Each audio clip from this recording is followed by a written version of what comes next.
Okay, I'm going to explain how to save and reuse elements.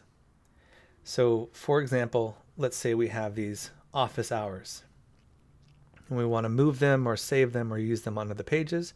If we come back here to edit the page, we find that we have our office hours and it's in a column. So what we do first is we figure out if we want to save this entire container, this entire column, or just a single element.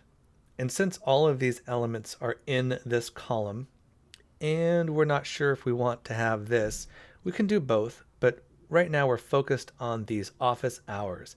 And what we're doing here is that this column has a background set, it's got padding set, it's got all of these parameters set so that it looks the way it does. And we don't want to have to reset those parameters every time. So what we're going to do is we're going to save this entire column element. And how we're going to do that, we're going to click this little icon. And you'll see that this icon is repeated everywhere else. And this is the save icon. So we're going to look to the column. This is the column structure, the column icons. And we're going to click save. And we're going to give this a name of office hours and click save column. Now, if we look up here, this is our library. So we have demos, templates, containers, columns, and elements. And this is what we're working with right here: containers, columns, and elements. So if you were to click this icon for the container, it would show up in the containers section. Likewise, if you clicked any one of these, it would show up in the elements section. So now that I've saved that, how do we reuse it? So I'm just going to go to, this may not fit, but I'm just going to do this for an example.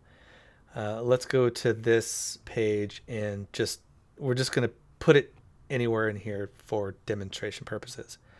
I'll click to edit the page.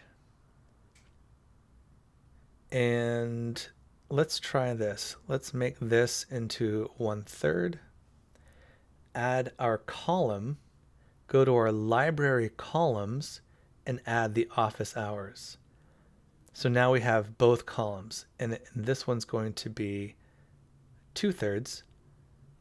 And let's see what we get. There we go.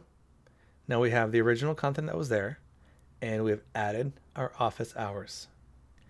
Likewise, if we had saved elements or containers, we would add a container, go to the container libraries, and choose from there. We don't have any now, but they would show up here. Same thing for elements. If we had added or saved an element and we click add element, we could look in our library elements and choose from there. Again, there's no saved here, but if we had saved some, they would show up here. All right, I hope this helps. Thanks for watching.